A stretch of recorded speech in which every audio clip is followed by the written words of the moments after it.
Hello and welcome back to our Literature channel's UGC NET Literature Terms and Concepts series.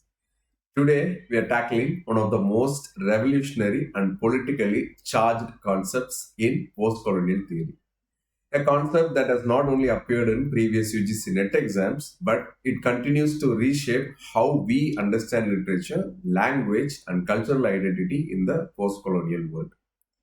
Get ready to explore Decolonizing the Mind, the groundbreaking theory developed by Kenyan writer and theorist Ngugi wa Thiong'o that challenges the very foundations of how we think about language, literature, and cultural authenticity.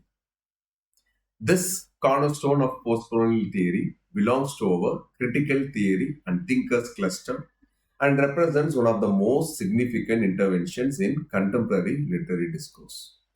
In this comprehensive 5-minute exploration, you will discover Ngugi's revolutionary argument about language as a cultural bomb, the historical context and development of decolonial thinking and what it means. You'll also find how colonial education creates psychological violence. You'll also find the famous debate between Ngugi and Chinua Achebe on language choice. You will see practical examples from African literature and theory.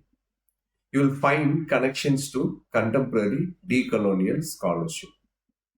Further, you will also find towards the end a focused quiz to test your critical understanding. There are key insights essential for UGC NET postcolonial theory questions in this video. This isn't just an academic theory. It's a call to action that has transformed how writers, scholars, and educators approach indigenous knowledge systems and cultural authenticity.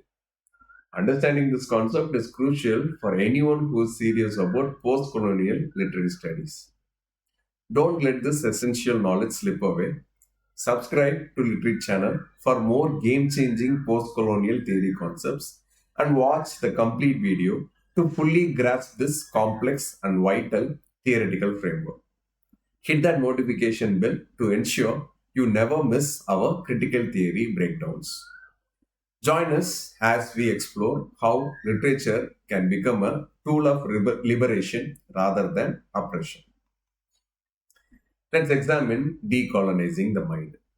The term was introduced and popularized by Kenyan writer Ngugi wa Thiong'o in his seminal essay of 1986 collection, which has the same name. Decolonizing the mind emerged during the post-colonial period of the late 20th century, particularly the 1980s and 1990s, when formerly colonized nations were not only politically independent but beginning to interrogate the lingering psychological and cultural impacts of colonialism. While concepts of cultural and linguistic decolonization had precursors in works like Frantz Fanon's Black Skin, White Masks, published in the year 1952, and Albert Memmi's The Colonizer and the Colonized, published in the 1957, Ngugi wa Thiong'o's Decolonizing the Mind with the subtitle The Politics of Language in African Literature, published in the year 1986, formalized the concept and provided its most comprehensive theoretical articulation. This work grew out of his earlier essays and his decision in 1977 to abandon writing in English in favor of his native language. Simply put, decolonizing the mind refers to the process of recognizing and dismantling colonial modes of thinking and cultural subjugation, particularly through the reclamation of indigenous languages, literatures, and knowledge systems. Key features of Ngugi's Decolonizing the Mind concepts include recognition of language as a carrier of culture and repository of collective memory, critique of the cultural bomb of imperialism that annihilates people's belief in their names, languages, heritage, and ultimately themselves, emphasis on indigenous language as crucial for authentic cultural expression and national identity, challenge to the continued mental colonization that persists after political independence, call for African literature written in African languages rather than European ones, highlighting the relationship between language choice and social power structure, advocacy for educational system that center indigenous languages and knowledge. For UGC NET, remember that Gugi's concept directly challenges the Eurocentric literary canon and publishing practices, arguing for a radical linguistic and cultural reorientation in post-colonial societies. Let's explore how the concept of decolonizing the mind has been employed in critical theory and literature. In Decolonizing the Mind, Gugi makes the revolutionary declaration: "This book is my farewell to English as a vehicle for any of my writings." He powerfully argues that language was the most important vehicle through which that power fascinated and held the soul prisoner. The bullet was the means of physical subjugation. Language was the means of spiritual subjugation. This statement encapsulates his view that language choice is not merely aesthetic but deeply political. Gugi illustrates this concept through his own experience at Alliance High School, where speaking his native language was punished while English was rewarded, creating what he calls colonial alienation. He writes, "The physical violence of the battlefield was followed by the psychological violence of the classroom." Gugi's novel Machigari exemplifies his commitment to decolonizing the mind through practice. Written first in his native language and later translated to English, it represents his move to center African languages and perspectives. In his theoretical essay, The Language of African Literature, Gugi critiques fellow African writers who continue to write in colonial languages, arguing that they perpetuate the neo-colonial dependence by addressing primarily Western audiences.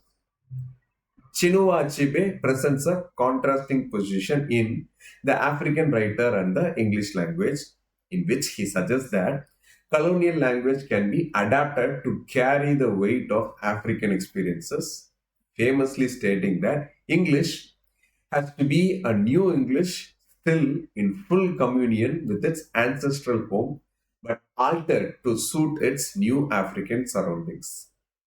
Spivak's concept of epistemic violence in Can the Subaltern Speak complements Gugi's ideas by examining how colonial knowledge systems silence indigenous perspectives, furthering the need for decolonial approaches. Recent scholars like Linda Smith in Decolonizing Methodologies have extended Gugi's concept to research methodologies, arguing that indigenous ways of knowing must be recovered from colonial academic practices. Now, let's test your understanding with a quick quiz. According to Gugi wa Thiong'o's theory of decolonizing the mind, which statement is more accurate? Option A: African writers can effectively express their cultural realities in European languages by adapting those languages to reflect African experiences. Option B: The continued use of European languages in African literature perpetuates a form of mental colonization, and true decolonization requires writing in indigenous African languages. Take a moment to think about it. You may pause the video if you want, and the answer is B. Gugi's central argument is that language carries culture, and writing in colonial languages perpetuates cultural alienation. He explicitly rejects the position represented in option A, which is closer to Chinua Achebe's view, stating that writing in our languages is a necessary first step in the correct direction, and that African literature can only be written in African languages. Remember, decolonizing the mind in Gugi's theory refers to the process of dismantling colonial thinking through the reclamation of indigenous languages and cultural practices, as detailed in his influential collection of essays. For your UGC NET exam, be prepared to identify this concept's relationship to postcolonial theory and language politics. Questions shown in the video may or may not have been directly questioned in the UGC NET examination. I suggest and request that audience cross-verify the number of instances each term or concept appears. If there is an error, please check the description box for corrections. In our next video, we'll explore another important concept from our cluster. Thanks for watching Literate channel. Please feel free to comment below on any queries you may have about the terms in the video. See you in the next video. Happy learning.